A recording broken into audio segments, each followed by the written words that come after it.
Yeah, you sound beautiful, buddy. You Do I? sound as good as you ever have. Is my audio okay? What's up, Sometimes people tell me I everybody? sound weird. You do, and you look weird. Where's your camera? Oh, there he is. I want to see that. Show everybody what you got. Hey guys, just wanted to say thank you for showing up tonight, and also thanks to our sponsor, Chick-fil-A. You mean thank the Lord? Yeah, the Yeah. Jesus chicken. Speaking of Jesus, do you guys believe in ghosts? The Holy Ghost? Boom. No, real ghosts, like scary ones. No, No, not scary ones. I think that you should take a moment. This is a weird intro, guys, but hang with me. Take a moment. Where we're going. Take a moment and check out this channel right here. It's called Bizarre Bub. I see that it's backwards. Sorry. Bizarre Bub. It's not backwards. It's you. Oh, it's me? Okay. It's not me. It's you. Check out Bizarre Bub on YouTube. I want you guys to go. This is your homework today. Go watch this channel because it is something. It's pretty spooky. This is a spooky ghost. This is kind of what I've been playing in the background while I've been working lately. It's a little weird. So, you know, if you're into that, I'm going to quote some philosophers real quick. go check it out. Ghost. That's actually all we can do now at this point because legalities. Yeah, this is a Laser Source podcast, the #1 podcast if you like ghosts and legalities. Got a great show for you tonight. That's a great title. That's a great episode title. Ghosts and Legalities. Episode coming soon to DLC. Sponsored by JP Plus. Oh my goodness. Yeah, Johnson Plastics Plus is the sponsor of this episode. If you watched more than just this episode, you'd know that because they're the sponsor of every episode. We love them. We love them over at Johnson Plastics Plus. What do you think's going on over at Johnson Plastics Plus lately? I haven't checked that in a while. I think they're getting ready for the fall, as Laura would say. They're getting ready for the fall. End of the year rush with all the holidays. They got the durable adhesive. Look, no, I don't stop. I would just want to see metal holiday tree ornament 4-pack. Is this sublimation shit? Ho, ho, ho. Matt said ho. Blanks. Engraving blanks. Show me what's If you believe good. in the Holy Ghost, make sure you say a prayer for Alex. They have so many of that saddle collection leatherette stuff now. Just cool. Oh, yeah. Oh, this looks new. Look at that slate and bamboo combo. That's fancy.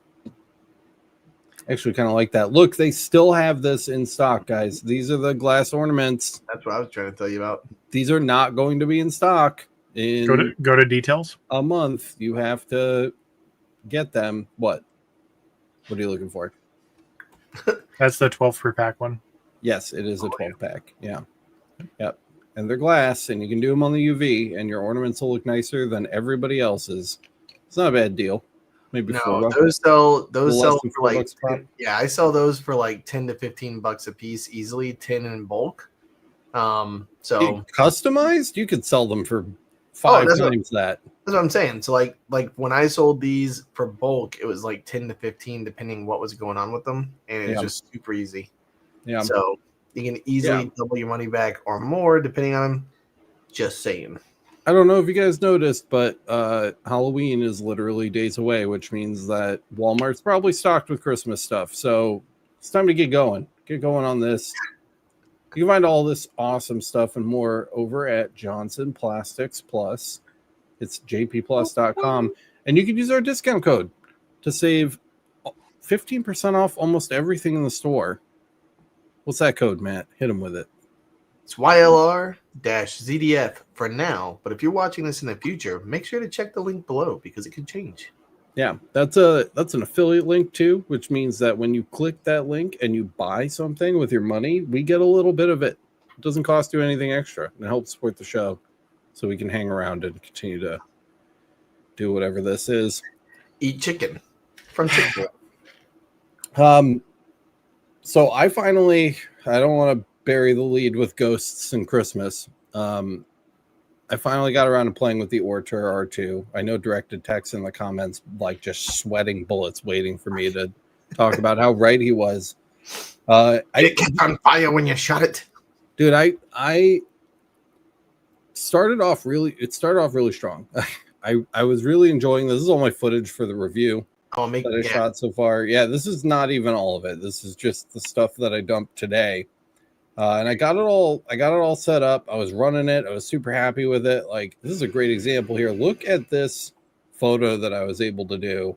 Wow, that's nice. That's so nice, right? It's so good. Contrast in there, darks and lights with the shirts and my gosh, the hair right next to it. It's good. It came out really, really good. And so I started off super strong. I was really enjoying it. Everything works. I was able to put it together super easy. It only required a little bit of fiddling to get going. At one point I had, they gave you these like really crappy, they're just like these little stands that you're meant to cut on, and that's it. You know what I mean? And I was like, I'm not doing that. That's stupid. So I'm trying to navigate and talk at the same time. So I took that old Ortur cut bed that they sent me with the Laser Master 3 a long time ago. And literally took the bottom out, dude. Oh, it's so nice. And it fit perfect. It was like the perfect fit. It all like just went right together. This 20-watt module, it's the LU3-20A, I think. Don't quote me on that. Is really good. It's got a nice small spot size. The spot size measured on it on plywood, on that wood I did that photo on, because that's when I took the spot size, was to do that photo, was 0.14 millimeters. It's a nice tight spot. It's really, really nice. But then I got to the cutting tests and I ran into like this huge problem that I was not expecting at all. And I need to actually write them about this, because I haven't even told them about this yet. This is the first time I'm talking about it outside of just me and Kyle having a conversation. But look at this. I want you to watch this and tell me what's up. So make it big. If you make it big, I can't. So here I'm just like, okay, I'll use the same thing for the cut test, right? We'll just like, let's just make sure it cuts through. I wanted to see what this is from the settings that they shipped. Oops. That was apparently not the right clip. Again, this is not a final review, so bear with me here. But I wanted to see, they sent a big list of like settings and stuff, so I wanted to make sure that that was all good. So at this point, the cut finishes here. Okay, so there you can see it runs the cut. It looks fairly good. I'm pretty sure it's not all the way through. So I just kind of do the push and pull test. You ever do the push and pull? Push down on it, give a little tug on the edge, right? And hold it in place and check the outer rim. I'm like, okay, it didn't cut all the way through. No big deal. The laser rehomed when it finished the cut. Yeah. So what would you do in this situation? I'd run the file again. You just run it again, right? You just hit start and run it again. Of course. So I hit start and I run it again. One of these things is not like the other. Oh no! When you see it. And like so a limiter switch issue, like it. I do not. I still don't have an answer for you. Okay, so directed text in the chat said, "Notice the bounce when it homes. Those look like bad cables." Yeah, the cables do kind of seem like they're in the way, but I don't know how to resolve that. And one of the things I noticed is like when I push the laser head into the home position, when I push it into that corner, it pretty much stays, but it bounces a little bit when you like press it in and let it go. It doesn't just sit there, right? It kind of like bounces back. Anyway, it comes all the way back after this, and I'm like, well, that's not right. So I ran it again. Oh, no. And it doesn't even line up with the second one. So every single time that it goes all the way back to that starting position, the Y is wandering. The Y is wandering. Yeah, like a lot, like quite a bit.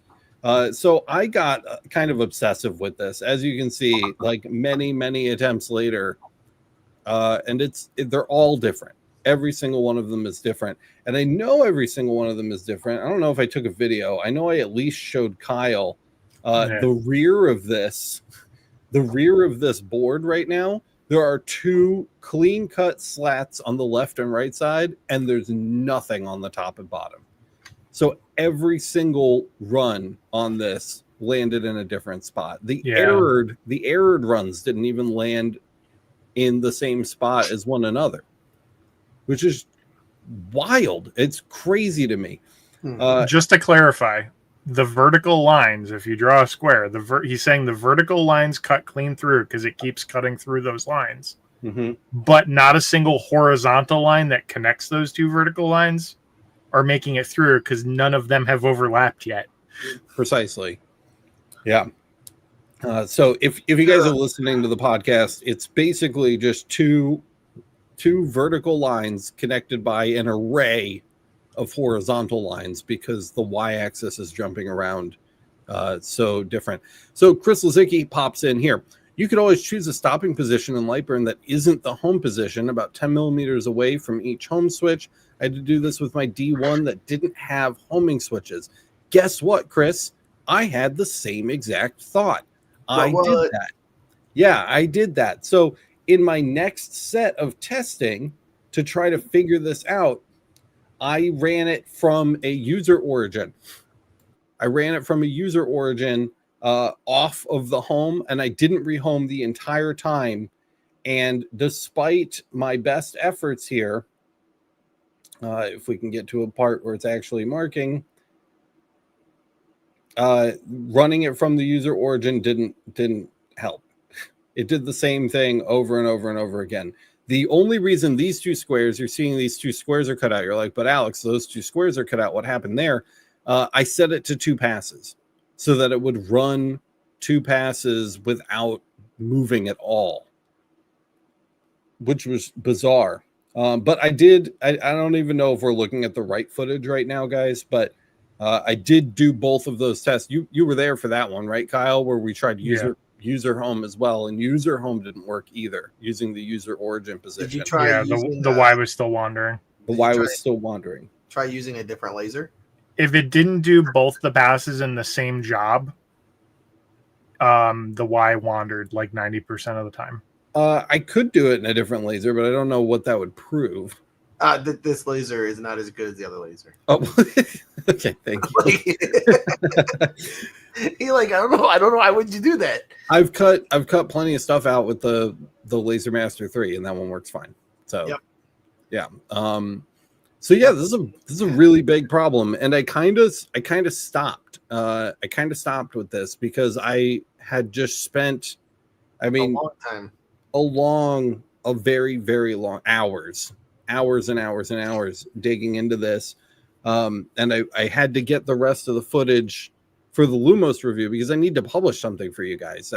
I know that we've got a lot of guide content coming out, but that's not as interesting. I want to publish something interesting too. So I've been working hard to get something done, and I wanted to get the R2 done because they've been harassing me about publishing an episode. So I dumped a bunch of effort into this, but I stopped because if this doesn't work, like so many other things that I want to test are not going to work,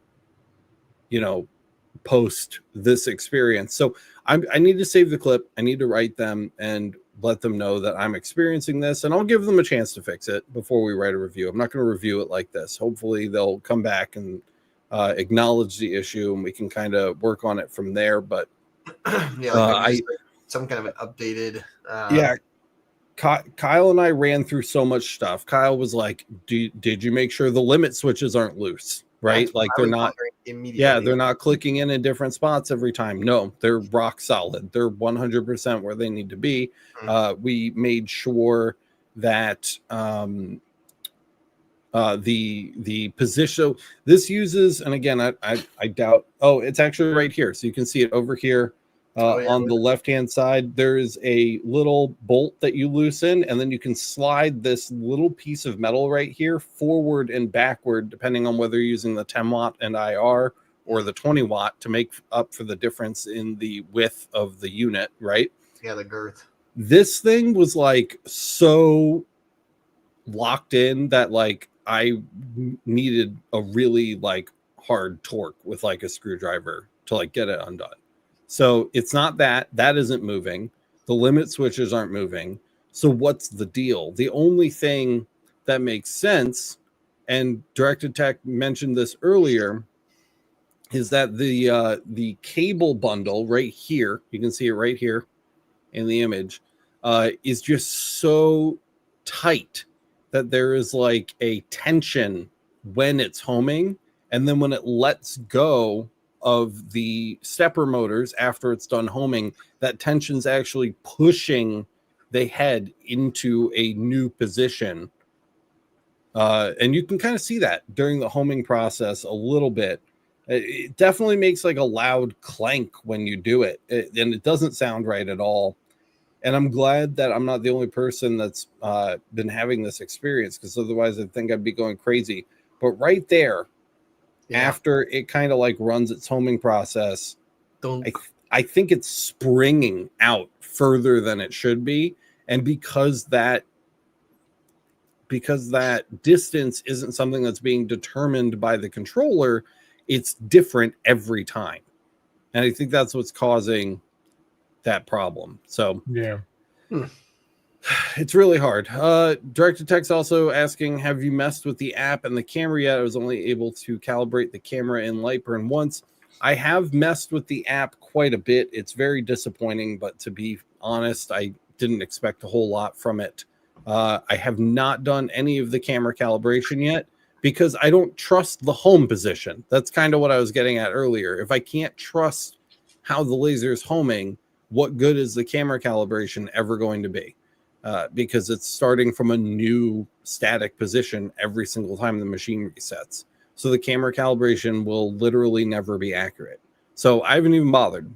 And I maybe I'll put some time into that if I figure out a way to get this to home reliably. But until then, I'm not going to waste time on it, because the whole thing with camera calibration is that it relies entirely on your laser going to the same place every time you tell it to go to a point, right? And if that point changes every time, then what good is the camera calibration? I have a question for you. Mm-hmm. That screw in the freeze frame that sets your home position. This one up here.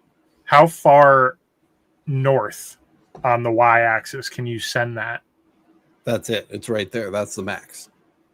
You can't like unscrew it and move it up like another centimeter or two? No, it's literally up against the metal. Okay. Which is how it came from the factory.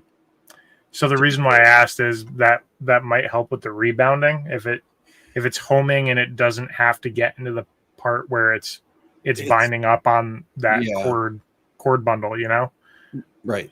Maybe if we had like a spacer to the switch or something, we could get around it. Yeah. But like you shouldn't have to do that. Yeah, and you're also at that point you're artificially reducing your workspace. Right.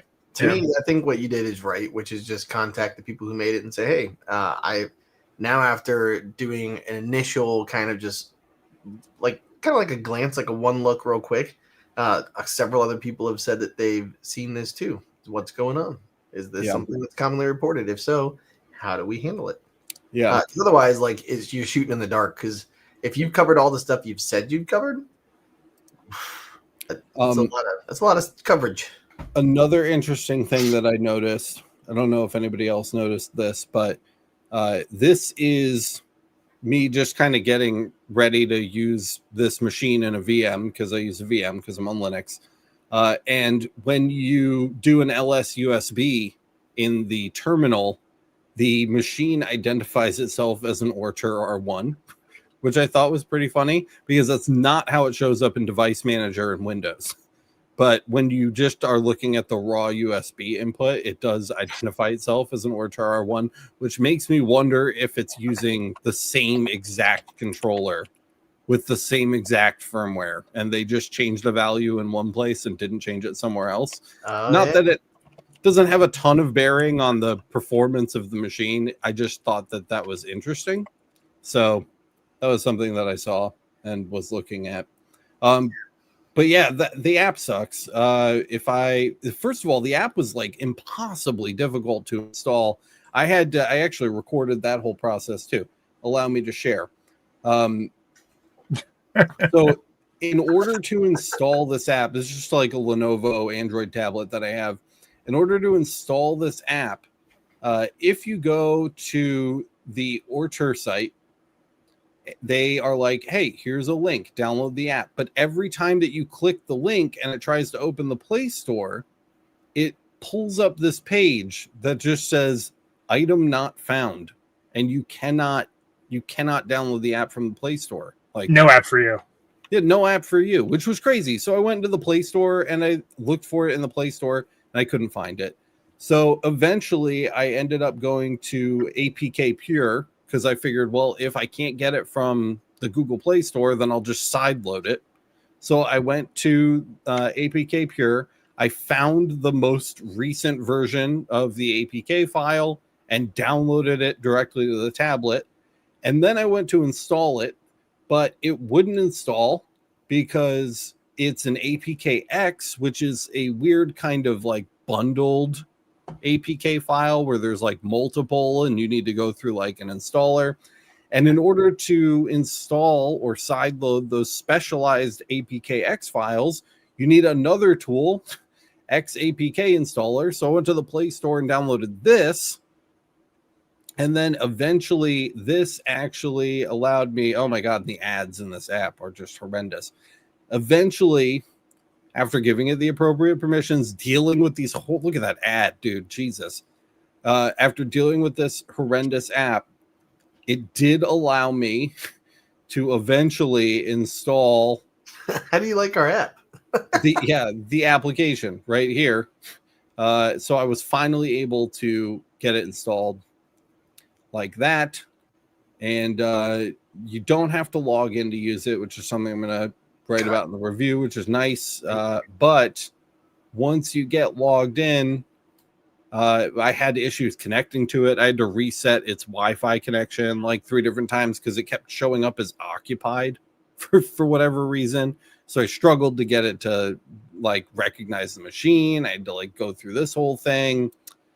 And it was just a lot. Like this whole thing is just me trying to get my stock Android tablet. I know I'm like a Linux guy and I fucking modify everything I touch, but I keep this tablet stock Android specifically for this purpose to use when I'm like doing reviews for lasers. And it just took forever, dude. It took literally forever just to get the app to talk to the machine and like get the app installed at all. It was really, really hard. And the interface blows. This is probably the best part of it. The little move menu worked well, and you can set like distances and stuff. Oh, and nice. Yeah, toggle things quickly, like the laser or like the inside lights or the fan. That was all fine.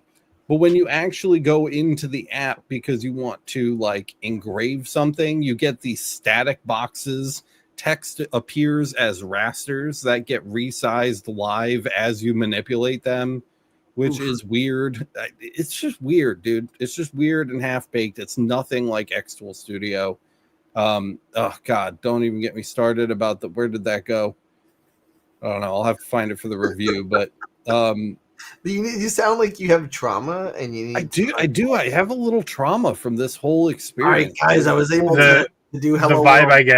The vibe I get from this is it's undercooked. You know what you should have done? Definitely undercooked. You should have made its first engraved "Goodbye World" and then just yeet it down the steps. Yeah, and goodbye world. Goodbye, cruel world. And it's a bummer because the Ortur does the thing well that they always do well, which is the laser module. Ortur's modules are really, really nice. They do amazing work, but if every single thing around that module, the supporting hardware, prevents you from using it well, then the module isn't worth anything, regardless of how nice it is. And that's the bummer, is that I really, really like this module. I really feel like I'm going to like the IR module that they sent me with it too. I was super excited to give that a workout, and I haven't been able to do anything with it yet. But that's just downright impressive, dude. I'm waiting for a pop-up right now to be like, how do you like our engrave from that app? Like, yeah.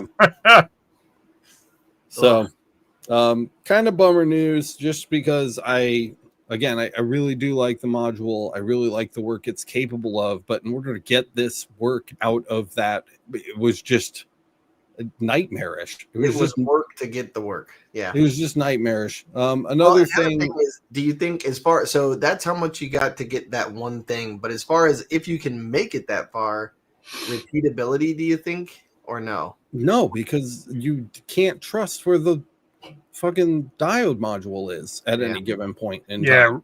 If you frame something pre-job and then run it separately and it homes first, you're screwed. Yep. Because your homing position may have wandered a couple of millimeters up or down. Oy vey. I mean, it's interesting though, that R2 R1 thing that you said, because honestly, like, that was literally what I was thinking, almost like with a printer. If you got like an updated what do you call it with it? Oh my god. The little packet that you download to like run a new device. Help me out. I'm tired. Drivers? There you go. Thank you. Yeah. So like if you got like updated drivers and it actually had the right thing on there, I wonder if it would do that. Like, it's interesting. Well, but that's the thing. Like, instead of like, because I mean, God, that's like hours you spend on that. Like, I would definitely reach out and be like, hey guys. Yeah, I have to because if I publish a review right now, it's going to get a 0. So I have to make a minimal effort to just be like, what do I do? You know what I mean? And we'll see if anything comes back. And this is just Santa's laser engraving kind of is saying this. It said all these companies coming out with their own software is holding these companies back. Let one or two softwares do what they do, and then get the laser companies to work on adding value to the machines. And so I was literally just thinking, like, this is why, like, I literally know someone in person who knows that I've been on this show for a long time, who knows that I've worked here, who knows, and they're just like, hey, talk to me for real. What do you think of Lightburn? And I'm like, it's an incredible piece of like software to allow you to do all kinds of really cool stuff. I said, there's a few places where they keep working on it. But for what you pay and what you get, it's an incredible, like, compared to all the other stuff that you have for like other programs for like 3D software and all that, and then it's just one of those things where it's like, I think you're so used to what we use all the time that you don't think about this kind of stuff. And like all of the things like Santa's laser engraving is saying is like, it's rough. It's just so rough. So like people who say like, oh, I don't want to pay the $40 to re-up on it. I'm like, take my money. Here you go. Dude, I literally just told Kyle will vouch for this like hours ago. I was talking to Kyle and I was like, man, you really take for granted all of the shit you get with the big machines. Yeah. But when you're like sitting here trying to use one of the little ones. Mm-hmm. And the worst part is it doesn't have to be that way. But I know why it is. It's because companies like We Create or Ortur see XCS's or X Tool Studio, it is now. They see that success, and that platform that they built, the X Tool Studio, allows them to sell fucking blanks. They sell so much material, and they're making shit tons of money on the material because they took a page right out of Glowforge's book. Yeah, because they're advertising it to you right in the application you need to use in order to utilize the hardware. And everybody else wants to do that. You should try it with our stuff. Here's the link to buy it. Lightburn compatibility is a half-assed thing that nobody really means, that they tell you to keep you from rioting about having to use their own software to use any of the novel or, it's a selling gimmick at this point for some lasers. Yeah, it's just so the whole thing sucks. I absolutely agree that it is holding them back because they could be great hardware companies and they could charge double. If they had perfect Lightburn compatibility, I'd pay double for a rock solid machine that just because then it's a tool. Because then it's a tool, and they're not tools right now. They're like maker toys, and that sucks. It's a bummer. Also, I wanted to, because again, Direct Tech's been anxiously awaiting this episode. Did you notice you can't control the movement of the machine from the display? No option for that unless you're running a stored job. Yes, I did notice that. That little display, the little fold-out display I was so excited about. What it's doing. It does nothing. That's not true. That's not true. Did you see the spinny wheel as the laser went? Yes. Okay, you're right. Really there was cool. a spinning wheel. It was the beach ball of death. You're right. It does nothing. You can see what version of the firmware you're running on. You can see a job history. So you could run a job that you've previously sent to the machine without a computer, which is a step in the right direction. And then the settings are just like pick a language. You can't update the firmware over the Wi-Fi connection. You can't control the laser in any meaningful way. You can't turn the lights on, turn off the fan. You can't fucking home the laser. You can't do anything on that little controller, which is like, what are you doing? Because again, I know I showed you guys the little Algo Laser Pixie has all of that in their little controller, and that machine costs $279. So it isn't because it's expensive to do that or because it's too difficult to work that. They just didn't care or rush. It almost makes me think, okay, undercooked. I'm glad you said it feeds into the theme. It almost makes me think what you just said, right? Or it's like they were going to have the ability to buy like maybe a higher tier one that had that functionality in it, but then, or maybe that's like an upcoming thing.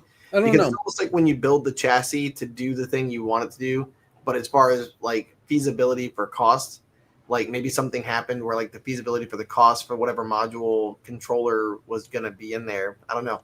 I don't know either. I'm assuming that that's why I kind of wanted to point out the quirk about how the R2 identifies in the Linux USB list as the R1, because I wonder if at some point the R2 was going to have its own controller, and then they just ended up printing more of the R1 boards and jamming those in there instead, which would explain why it doesn't really have a touch panel interface that does anything.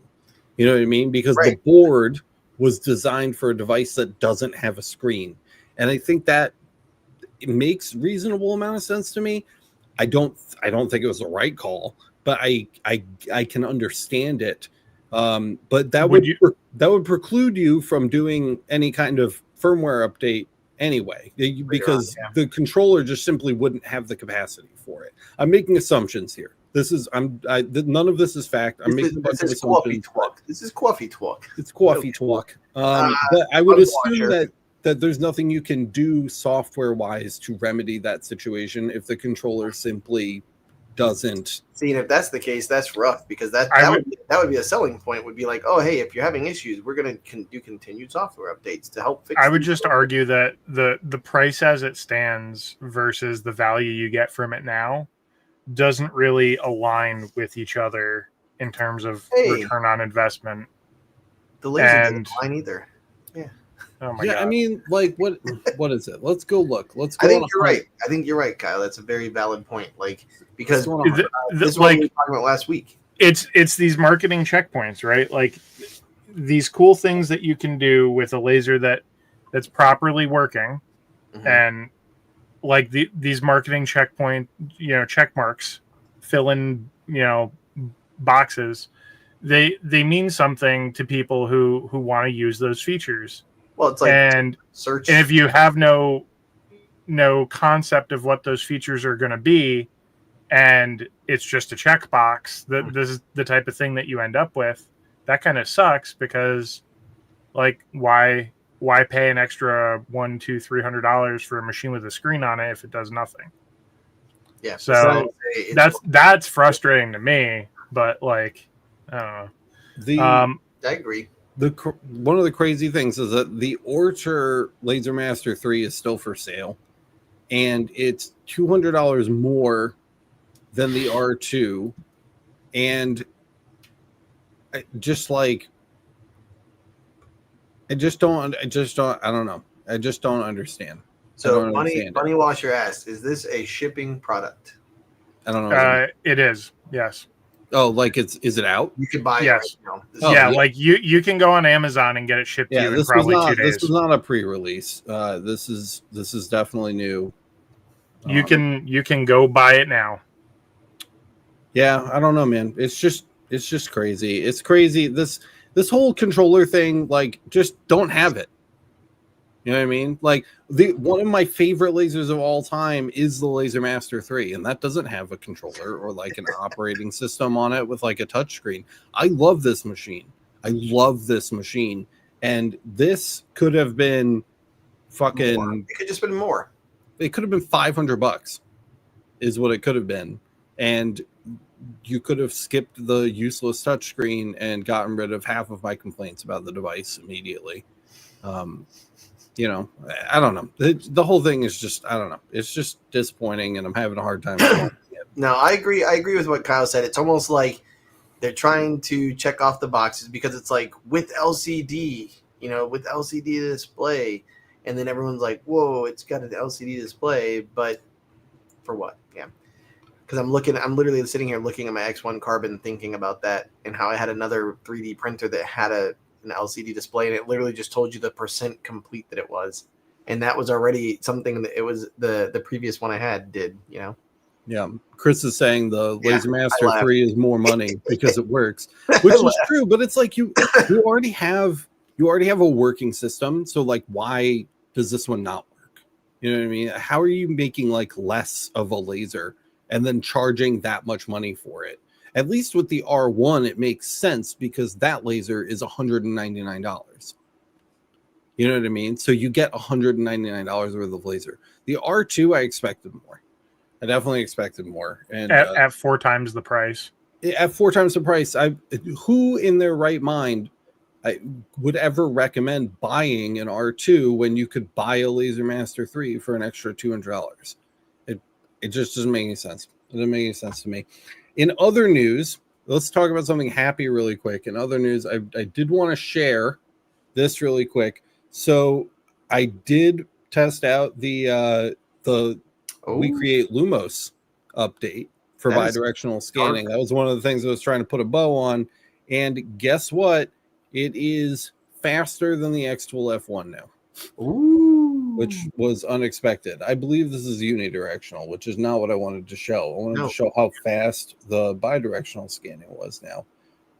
That's the F1. So the F1 came in at 1 minute and 11 seconds for this kitty engraving, and the Lumos did it in 1 minute and 9. So it's a negligible difference, but it was technically faster as far as I was counting. So what was it? 1 minute 11 and 1 minute 9? Yeah, the X-Tool did 1 minute and 11 seconds, and the Lumos did 1 minute 9. Oh, if you're doing 30 of something, you just saved a minute, right? Yeah. I mean, honestly. Blue Snow Manic is saying no bidirectional on rotary with the Lumos. I don't have a rotary that works with the Lumos, so I wouldn't be able to test that, but that's still a bummer to hear. You think they'd have learned their lesson the first time, but apparently not. But I am glad that they... Baby steps. Yeah, baby steps, I guess. I'm glad that they figured it out here. I feel like when they figure out how big of a deal this is to people, they'll probably work harder at actually rectifying the rest of that. Yeah. That's a really clean... Because if you think about it, here, let me just save 40% of my time on everything I do on the laser. Yeah. Minimum, right? That's the starting point on time savings. That's massive. So yeah, it is clean, Matt. It's really exceptionally clean, and it looks just like the F1 as far as a final mark goes. What is the price on this guy?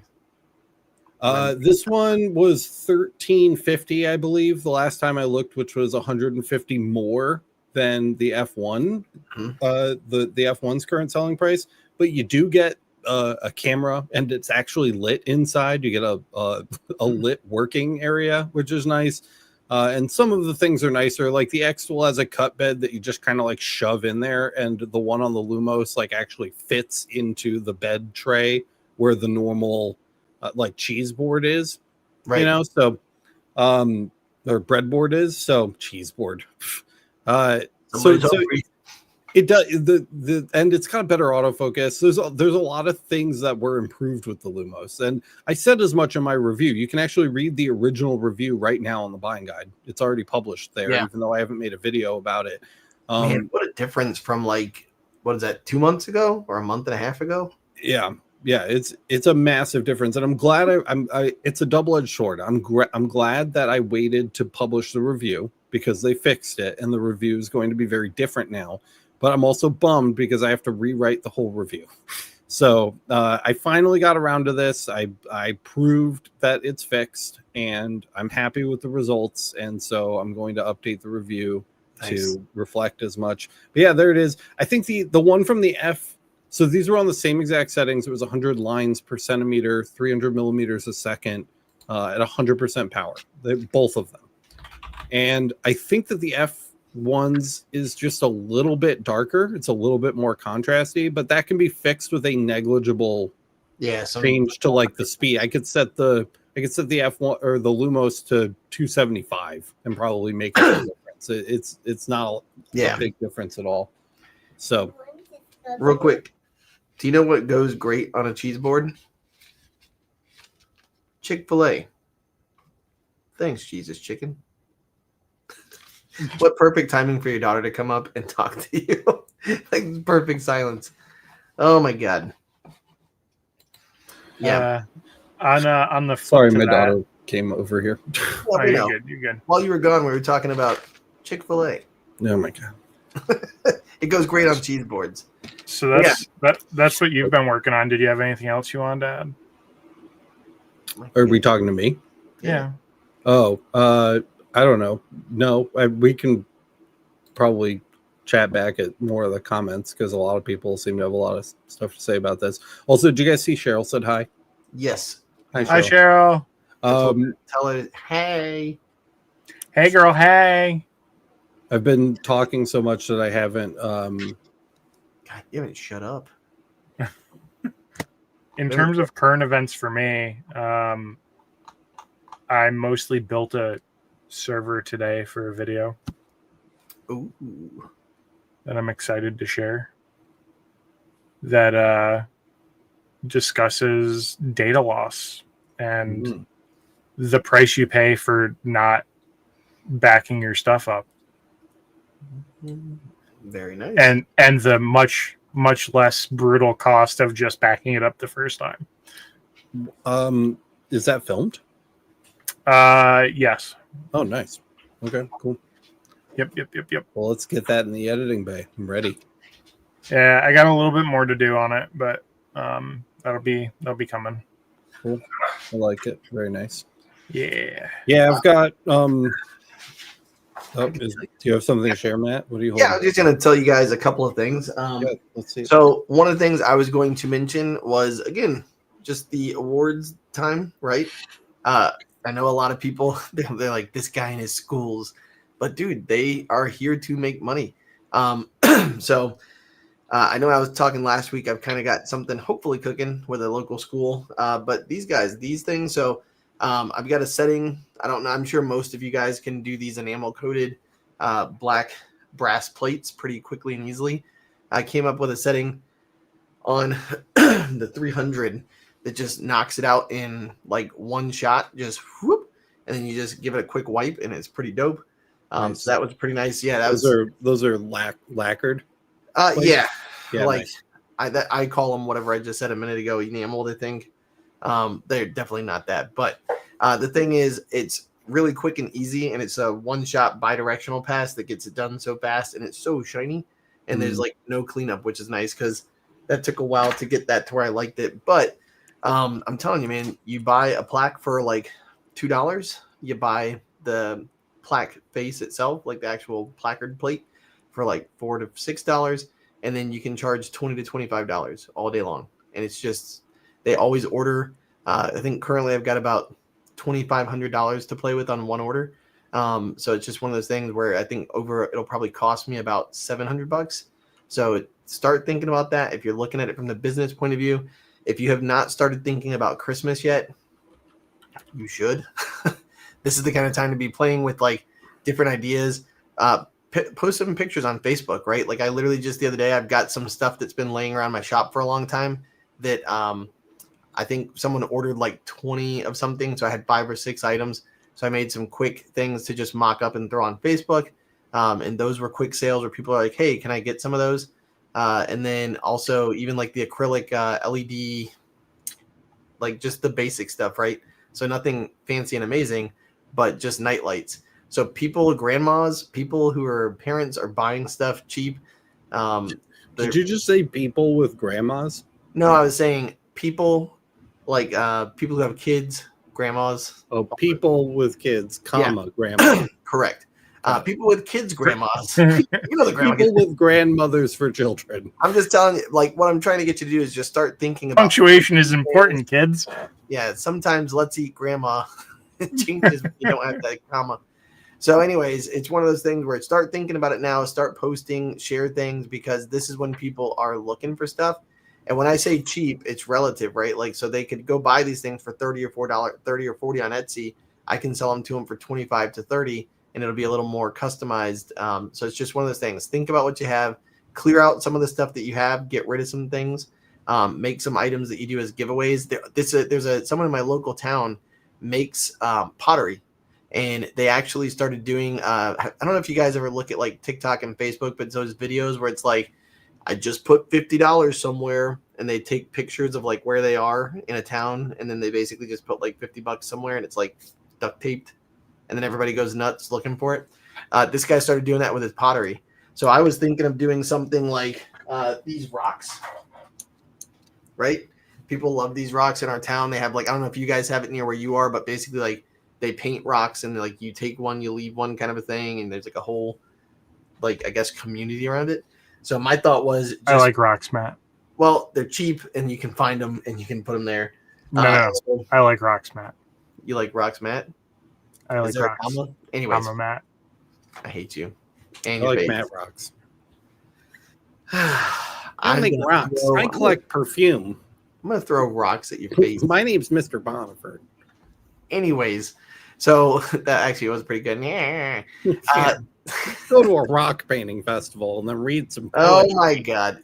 Get your name out there. Start doing things to actually let people know that you're working, because the holidays are here. That was it. Do you still get all your plates from Mark? CustomEngravingPlates.com? Sometimes. So not these. These were actually specifically ordered by a customer from, oh my God, JDS, I think is what it was. Because I actually have some from JP Plus that engrave really nicely. But they wanted the sparkle around the edge. That I asked sparkle because Blue Snowmanic says, what is your preferred source for the plaques? So yeah, so there's a lot of different places you can get them from. Being honest with you, JP Plus does have them. JDS does have them. They're all a little bit different. Custom engraving plates, Mark over in Clearwater, Florida. He's not too far from me. He has a few of these as well. I have purchased from him. If you scroll down a little bit, yeah, those guys right there are great. So I buy these by like, and you can get them sized for what you need. I buy these by like 25 at a time, and I have every shape in the 3x1. I get 3x1s, and I have every single shape with and without adhesive backings, just ready to go, like in stock in the shop at all times. And what's nice is the adhesive backing that comes on it, because I've done an order using 100 of his. I think it was 100 or like 80. Maybe I ordered 100 just in case or something. But these are the kind of things that people need all the time, and you can sell them. I just sold 8 to a group of people in my town for 10 a piece. So I upped the price $2 because processing time. I was like, you know what? Let me just see what people say when I say $10. They don't say anything except, oh, that's great. So, you buy it with adhesive. You can buy it rounded. You can buy it notched. You can do whatever. And then that's really super easy to do. I'm trying to look and see what you got here. Yeah, there you go. So 250, you zap a name on there for like, I think it took me 1 minute and 8 seconds to go over it twice in brass. And then I brushed it off with a toothbrush and charged $10 all day. And that's because these are people who I know. They pay cash, nice and easy. You probably could charge more. Like when I told them $10, they're like, that's all? So I was like, oh man, I should have just like I said, 15 maybe. But anyways, that's where you know your market. You know, the nice thing was the reason I did the $10 price was because just for math, it's easy for my friend who's the accountant. Like my neighbor is the accountant of this group. And then the other thing that was nice is I made her a cup, and on the cup it said Plant City Garden Club, and I put the hibiscus that is on their name tag. Next, I can show you this one. This is an uncleaned one, so I won't show you the name, but there you go, because I don't know if they'd want me to show off the name. But it's really, there you go. See if you can see it up close. So a little hibiscus. Let me hit you up here. Boom. There you go. Whammo. So not cleaned up, but literally you just hit that for a second. So this is one. This one cost me, I think about $1. So I got this from a place that I buy them by like 100 or 200 of them. And then like I've shown you guys this before. You just put the adhesive on the back, and really quick and easy, you've got something that went from $1.25 to $10 to $15. Because I'm telling you, when I told them $10, they were like, "That's all," and I'm like, "Yeah, it's a discount for you." They were like, "Oh, great." But the cup, what's really cool is I put the that same hibiscus. I didn't do anything else except the hibiscus, Plant City Garden Club, and then on the back I just put a name for her, because I said if more people want to buy them and you all show up to the same place, it's gonna get weird. So I said for $5 more, I can put your name on it, and so $28 a cup, done. Here's a good segue. Speaking of cups, you know what this is? That is a cup that keeps your stuff warm. I didn't know that. I knew that because they're expensive. When you showed it to me, I knew exactly what I was looking at. So someone brought one of these into me. Oh no! Out of the packaging, right? Oh, so no. they just handed me this like really heavy mug. Yeah, this mug is heavy. And I was like, damn, this is a heavy mug. And oh no! Also, it still had the little protective sticker on the bottom that covers the induction coils to heat it up.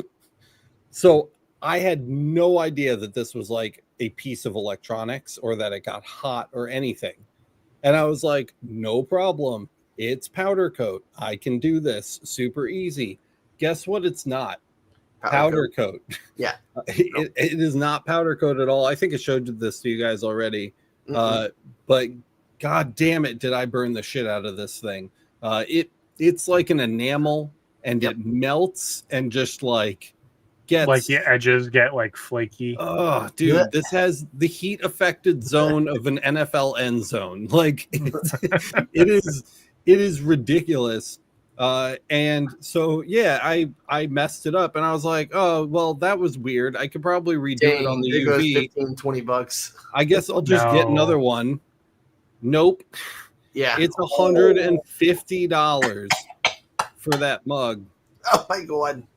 So I had to overnight another one of these for $150 on a cup that I charged maybe $25 for to do that inscription on, and that sucked. Okay. So yeah, I had no idea. So this is your PSA. If anybody ever brings you an Ember mug, first of all, pucker up. Second of all, it's not powder coat. Don't use the CO2 Galvo with it. It does not like the CO2 Galvo at all. It really, really, really does not pair well with that laser. The UV, on the other hand, did a brilliant job, and it gave me like a really nice, it almost kind of like once it got through, because in order to get through the enamel, you have to run more coats than you need to get through in the in-focus areas than you do in the out-of-focus areas. So a lot of the mug ended up getting heated after the fact, but it gave me like this really brilliant gold color that looked really quite nice once it was done. So I saved a setting for it, so I have a setting for it now. What? I have a question. Could you tell them that it's wild? I was sitting there engraving it. It turned on while I was engraving it, and it just started heating itself up. Nothing going on. It burned itself alive. The guy was the guy. Dude, I got super lucky. I got super lucky. The guy was very nice. He actually offered to pay for it like multiple times, and I like insisted that. So this is where we got to go back to the paperwork that people sign when they bring you things that are not something that you source from places. Because I would be like, yes. I knew none. I was none the wiser. I just thought it was some shitty like Target knockoff brand of mug. Did you see what Bunny Watcher put? No, I missed it. Go 5 up from Jack. so weird. The mug was stolen. I'm so sorry, buddy. Yeah. Or And Jack said this mug was sitting on my counter and it spontaneously combusted. Well, that so sounds listen, right. your Imba cup after I engraved it looks strange. Here it is. Just hand with Chick-fil-A cup. Yeah, here's the here. Let me share this with you just to Oh, prove I'm not an idiot. There's the final mark, which I think came out really well compared to the original. Yeah, that looks really nice. I don't think it doesn't final. Look at that. But I mean, the UV did what it was supposed to do. Once I knew what laser I was supposed to be using, it did come out. So, yeah, that's my PSA for the day. Beware by the way, that. Especially because the holiday season is coming up, and this is the kind of thing that people do. I had a lady who asked me specifically. She goes, "If I have a pot that's copper," and immediately I was like, "Oh, God." I'm out. And she goes, I said, "I'm just going to let you know right there. That's already because it's a pot, which means nice and rounded. And it also means that it's copper, which is highly reflective." I said, "The likelihood of this engraving well, just before we even continue talking, is about 10% or less. So go ahead and keep telling me more." And she goes, "Well, it's something that I want to make an heirloom." And I said, "I'm going to stop you now and tell you, no, ma'am, I cannot do that. It's just not something." I said, I probably could do it. I said, "But I also, because I haven't done it, can't promise you that. And if it's going to be an heirloom piece, then my answer is no." But I appreciate that, and I'd love to help you do something else.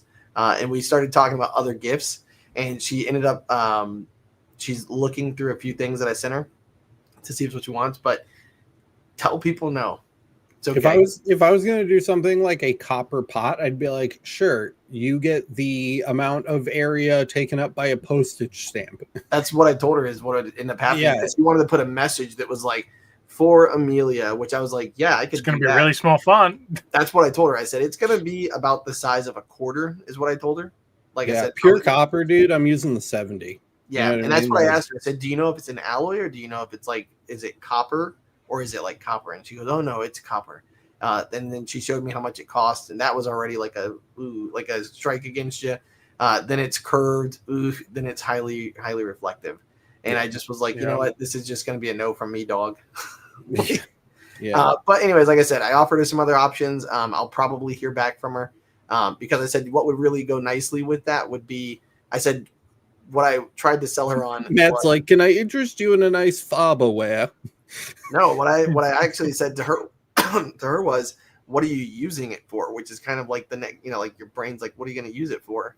I said, "I really don't want to mess with a pot because it could also change chemistry and all kinds of stuff with heat. And like some of those things are very, very thin, those like the pan itself. And like before you get down to like different kind of materials."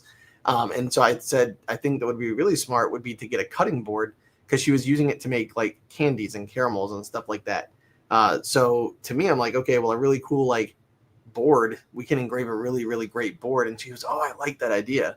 And so I said, "Bring the pot over and we'll kind of look at 4 or 5 different types of wood that I have, and we'll try to match it up and see what looks aesthetically the best."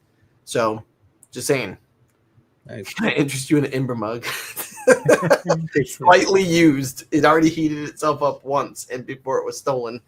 Yeah. Well, I wasn't kidding when I was saying like I charge more for people who want like Stanley's engraved versus like a Walmart like Yeti knockoff. It's for a reason. That shit's expensive. And when you're the one replacing it because you like your machine froze or the USB cable got like crunched between the chair and the desk or whatever, right? Like whatever it is, you're inherently taking on that risk.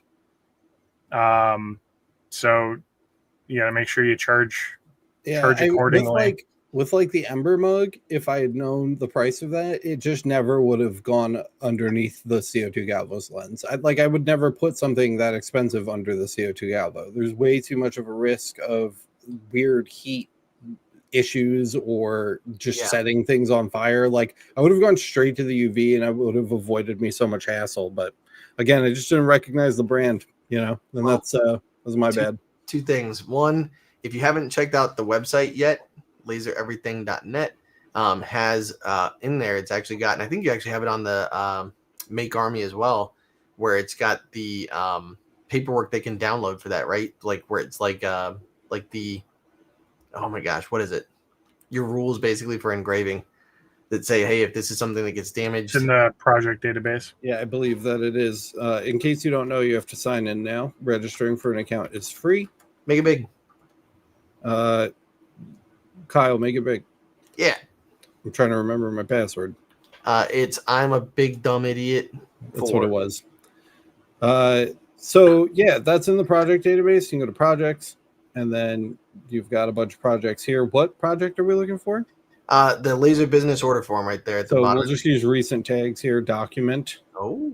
And then we've got the order form there, proof preview waiver. Okay. I guess it's just on the order form. It's been a minute since I've looked at this. The order form has the acknowledgement, and then I think the proof also has an acknowledgement. Yeah, so here it is. By signing my form, I understand that proofs and samples provided by Monroe Laser Engraving give a rough estimation of the outcome of my project. Many materials will react differently to the laser, even materials of the same quote-unquote type. Like engraving may result in a slightly different color or depth than sampled. I understand that engraving is an art, not a science, and I acknowledge the inherent risk and potentially varied outcome with this item. Yeah, it's pretty solid, pretty rock solid. Yep. So just saying, whoa, that was weird. Yeah, so that's one of those things. If you haven't gone over to the Make Army website, go grab that. It's definitely something to put in there. And the nice thing is, it's a document that you can alter or at least use as like a baseline for your own if you wanted to. Let us know if you have used it. What have you changed to make it kind of suit your needs? And the other thing I was going to tell you is we haven't said hey to everybody. We haven't done it yet. Yeah, well, wrap up with that. All right, yeah. So we'll say hey to everybody. If you're still here, fantastic. You're the best. If you left, well, you don't know that I'm giving you shit right now. If you left, you suck. You're garbage. You're garbage. We hate to tell you what they are. They're garbage. They can't say nothing back now. All right, so real quick. We started off with directed text saying, looking forward to this. And then Laser of Love, Laura, came in second saying, hey, first. Oh, no. But you got 95 minutes left. So Laura talking to us, Cuban Crack, Jack in the Shop, Blue Snowman, AK. Let's see. We had Bunny Washer that showed up. Santa's Laser Engraving, Sargon Tabor. ET Laserworks showed up for a little bit. Let's see. My goodness, they're having a bunch of conversation in here. This was good. Miranda showed up. Tom Kayak, Chris Lazicki had some good zingers tonight. That was pretty solid. Stuff should just work. Let's see. Miranda kept saying mean things, but that's okay. We still love her. She does. Yeah. Miranda said showed up, and then I was like, well, Miranda's ever present, so. Yeah, that's fair. Also, she didn't really say mean stuff. She was talking about the weather, so it's okay. She was like, feels like fall here. Let's see. We got, my God, so many people having good conversations in here. You got to go back and look. I think that's almost everybody. Yeah, there you go. Whew. So, and by the way, if you didn't smash the like button, like Laura and a couple of other people said a few times, make sure you go back through so that people can come back and see this and it shows up for them. Yeah. So speaking of that, if I could just hold you guys for one more minute before you all click off. YouTube has changed the way that they are distributing our videos. And whatever they did is brutally bitch slapping our channel. So our click-through rate is the amount of times that people who see the video click through. Okay. YouTube average is like 5%. And we are continuing to get like 3 to 4%, which is good for boring videos. Sometimes we'll get 5 to 6 for like exciting ones with clickbait thumbnails. That's fine. But the views have dropped like really, really, really far. And what that tells me is that YouTube just simply isn't putting our videos in front of as many people as it used to. And I've seen a lot of other creators, some are a lot bigger than us. Most are a lot bigger than us that have published full-length videos about how these recent changes have affected them, and it really sucks. It's really, really, really hurting us, and we could use a hand in trying to rectify this. Now, nothing that I'm about to say is based in fact, but I would appreciate it if after the video you left a comment on this stream just to help it get in front of more people. Maybe go find a couple Laser Everything videos that you haven't watched in a while or haven't watched at all. Leave a comment on those. Go smash a couple random like buttons here and there. Just like anything. I don't know. We're kind of floundering right now. I'm working on the reviews because I'm trying to create some engaging stuff to sprinkle in between the guide episodes, because I know how important the guide episodes are, and I want to do them in order so that we have a nice contiguous guide in a perfect playlist. But the unfortunate thing is that when I produce videos like how to install Lightburn on Mac OS, they get 100 views because there aren't that many people that don't know how to install programs on Mac and need to install Lightburn. You know what I'm saying? But the important thing is, like, the 100 people that watched that still really, really needed that. And so I'm still compelled to create that content. And that is just compounding the issue that we've been having with YouTube. Some of our longest running, like, most profitable videos, I guess, if you want to say, have dropped like 75% in view rate in just the last couple of weeks out of nowhere after running strong for literally years. And it's happening to so many of our videos that it can't just be a coincidence, especially when all of these other creators are also saying that something's recently changed. And of course, YouTube is refusing to be transparent about that. They're not answering anybody's questions. And it's just been really, really hard. So if there's anything that you guys can do to maybe increase engagement a little bit and try to get those videos in front of more people, I know I would certainly appreciate it. I'm sure Kyle would appreciate it. Rhiannon's coming back to work soon, and she'll have to realize that she still works here and that she'll appreciate it at that point. She's coming back from Japan, in case you didn't know. So I just wanted to take a second to talk about that.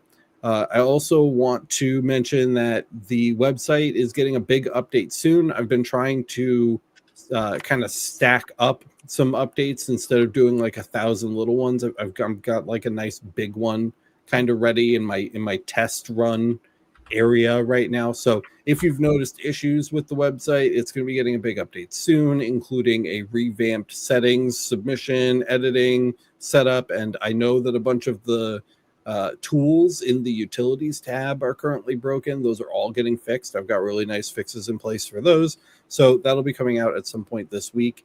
And then just, yeah, keep an eye out for the reviews because we have been focused on, getting those going. So I want to get you guys fired up for that content too.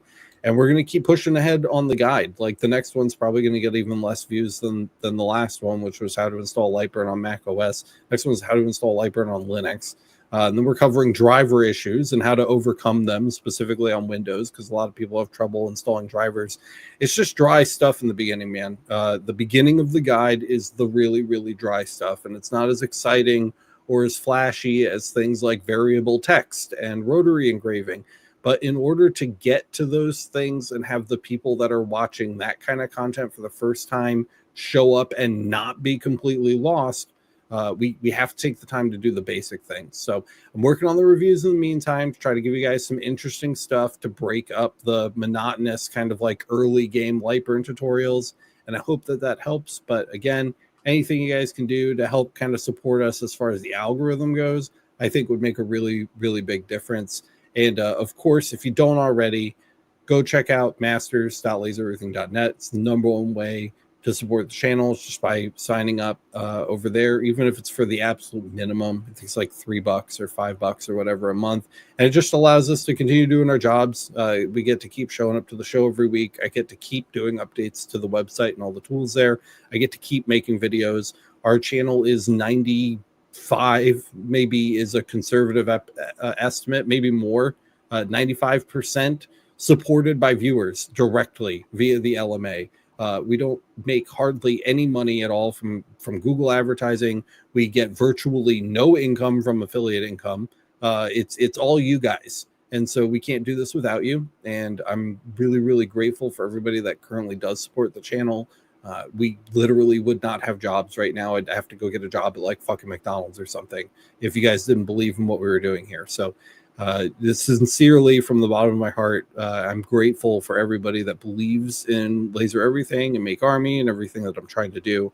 And if you're not part of that, I would invite you to become part of that, because if we don't have that, we can't continue. So it's kind of my end game announcement. I see that we've only lost a couple of viewers, so thank you guys for sticking through that and letting me complain and sob for a little bit.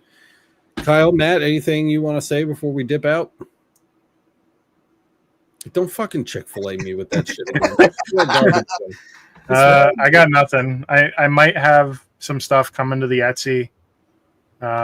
So yeah, Kyle's laser stuff. If you guys want some surprise stuff and you want in on the early stuff, I guess watch that. I did just give Kyle a big lecture about getting some of his 3D printed tools for laser engravers up on his Etsy shop, to which he obliged. So if you guys want some neat new things straight out of the fucking genius brain that is fucking Kyle, make sure that you're following his shop on Etsy. Again, it's Kyle's Laser Stuff on Etsy.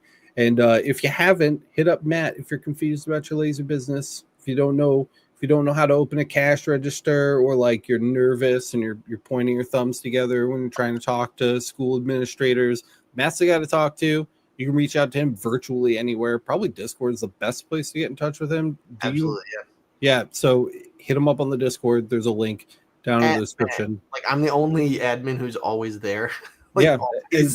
And always Matt. So make sure that you hit him up if you need some laser business advice, because I'm sure he can get you slotted in. He'll make some time for you and get you where you need to go. That's all we've got for this one, guys. Thank you so much for watching, and we will see you in the next one. Bye-bye. Bye-bye. Ain't no lie, baby. Bye-bye.